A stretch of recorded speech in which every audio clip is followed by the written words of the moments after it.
Keith and Patty back here again. Gonna do a video on some gardening stuff.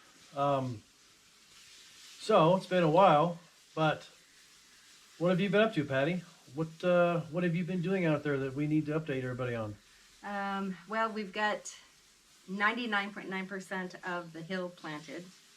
I've got greenhouse number 1 cleaned out just about. The other day we planted up about 100 tomatillos. We've got over 250 pepper plants in the ground. Our potatoes are looking really good. They're starting to flower up, so we'll have to be working on those. Corn is sparse. Don't know if we got some bad seed or what. I've got probably 500 Roma tomatoes in the ground, and just a lot of stuff. A lot of stuff, a lot of work. A lot of work. Hope it all pays off, in which it should.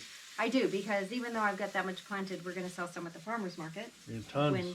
When it gets going, and then I'm going to can a bunch up. So yeah. It's for them, it's for us, mostly for us, but whatever, I don't can, I want to sell. Okay. So today we're going to talk a little bit about the flea beetle, a little bug that Patty has found, and just tell you about how she found it, what she's going to do to get rid of them, and what you can do to prevent them. So, well, I was out at the potatoes, and I noticed it looked like all of my potato leaves had been shot with a shotgun, like there were millions of little holes in them.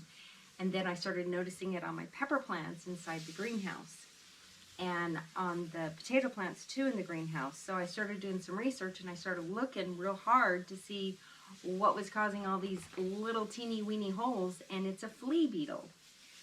We had talked about it previously at a farmer's market meeting, but it's a flea beetle. A flea beetle is not a flea, but it is a beetle. I don't know what stage you call them, the little stage. They're like little tiny black bugs that just jump real far. They're shiny. They have the large rear legs for their jumping. The adults come in different colors. I've seen, and the adults are the ones that fly around. Oh my goodness, they can fly from one plant to another to another. You could be chasing them till the cows come home. But I've seen black ones with a red stripe. I've seen black ones with a yellow stripe. So as I'm perusing through the hill and I see these black things on the bottom side of my leaves, I'm killing them. But I could do this forever. We got beetles. We got flea beetles. Okay, so it's not a flea. It's a beetle, right? Right, it's a beetle. But it hops like a flea. It hops like a flea. It's got multiple colors, so we can't just say you got one this and one that. We've got both species here, so we have a bird that just got out. Oh. All right, so where do they come from?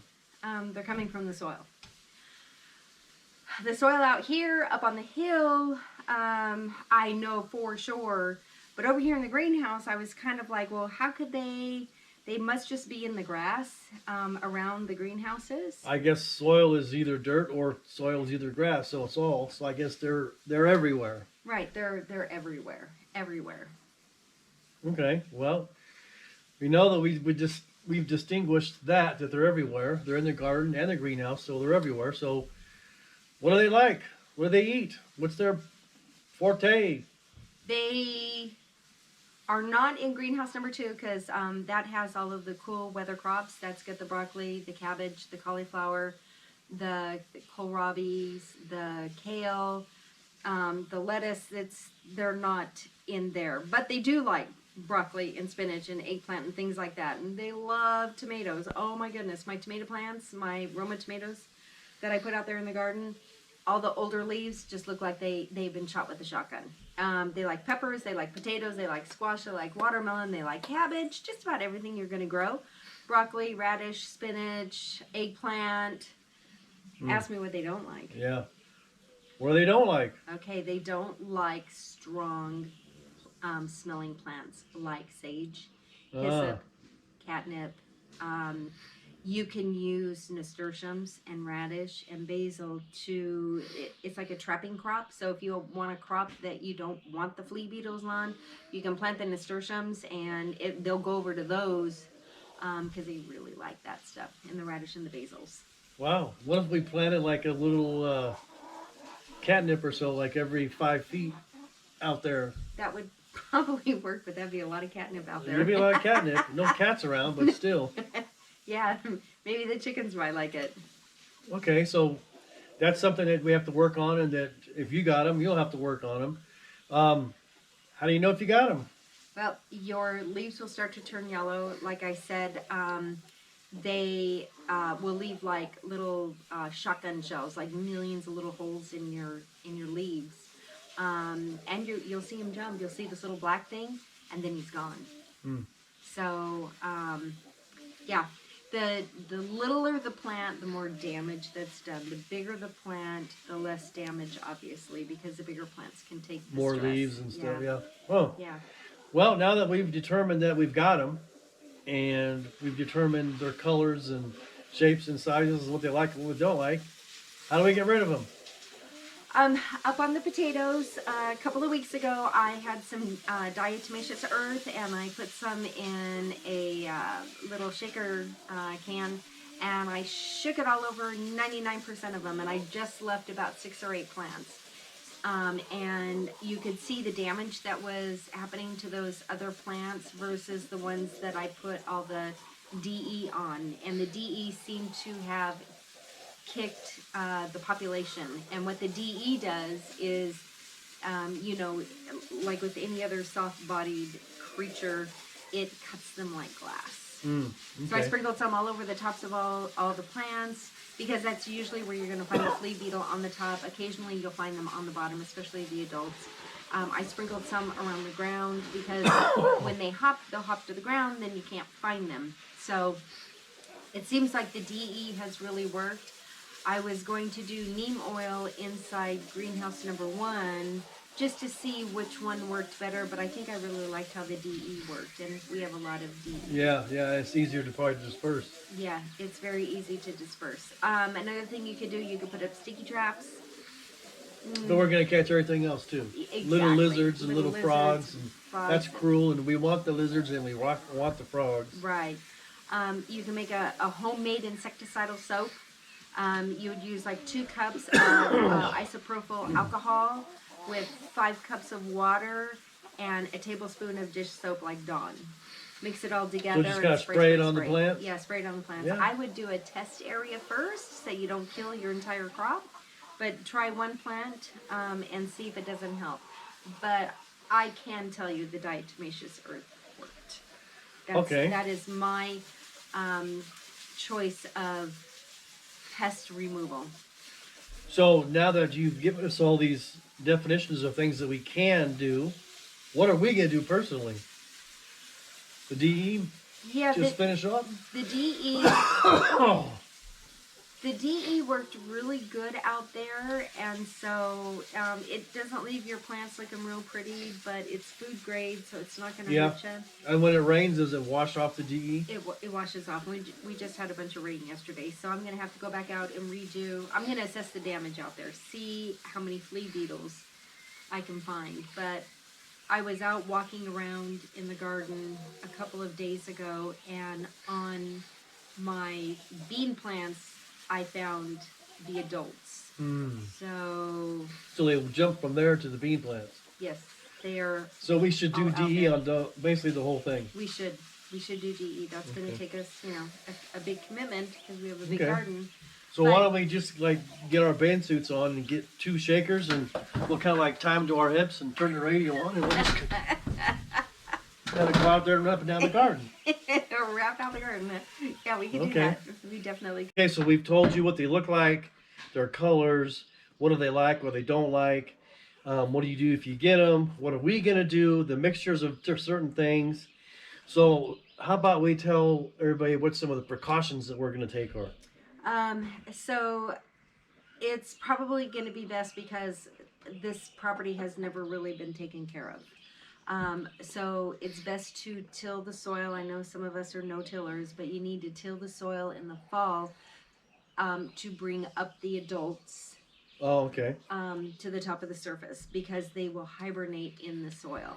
Okay, so bringing them up in fall. We could plant a little later in the spring, but that I don't think will work for us because we didn't get anything planted up on the hill until May 2nd. So we were pretty. We were late, but We were a couple of weeks late, but we did miss the last frost. yeah. So there was still a lot of damage. And the other thing you can do is we could buy nematodes. And you spray those on the soil, and they will kill the adults as they're hibernating. And what the nematodes do is, from what I understand, they inject their babies, I guess, inside of the flea beetle, and the babies eat off of it while they're hibernating. So, Oh gosh. yeah, so crazy stuff you could do. But hey, let's go out to the garden and let's see what a flea beetle looks like. All right, all right, all right. That's a good coverage there. Okay, we're out in the potato patch on the hill, and you can see that I've still got some leftover DE on my plants. But if you look right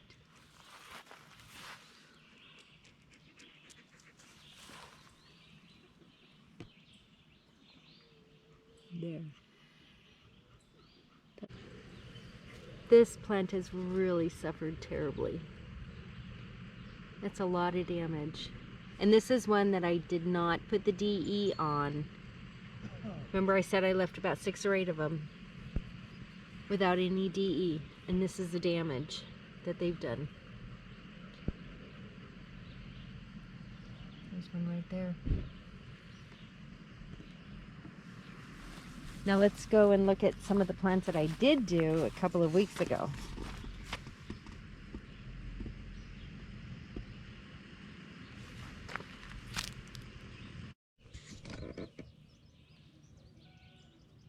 There's an adult. See, he popped away. Okay, we're in greenhouse number 1. And these are potato plants that I planted. And these are my potted up plants that are probably going to go out in the garden. And here we go. Here we go. Oop, there she goes. That is, oh, there's a lot of them. There's another adult. I don't know if you can see this one under here. Another adult. I smashed a whole bunch the other day, but you can see how my tomatillos, they got decimated. These poor little guys. They just got creamed. Let's look. Under here. I don't know what happened to it. But these are the pepper plants that I just potted up yesterday. And you can see that the new leaves don't have any damage. So were they fine yesterday on the backyard, and you put them in here, then they got eaten up, or they got eaten up out there too? No, they were getting eaten up out on the back porch Okay, too. okay. So their flea beetles are just everywhere. But they especially got bad in here because of all of the potato plants. You can see the damage on these leaves and the flea beetles that are in here. So naturally they're just gonna attack everything. But I'm not gonna worry about these potato plants. I'll put some DE on them in here. But these are almost getting ready to be pulled up in about 30 days. So I'm not gonna worry too much about these. All right, well, this wraps it up for us. If you liked our video, please hit that subscribe button, hit the thumbs up, leave a comment. If you have any questions about that flea beetle, I'm not an expert, but, you know, I'll give it my best effort. Okay, we'll see you next time. All right, bye. Take care.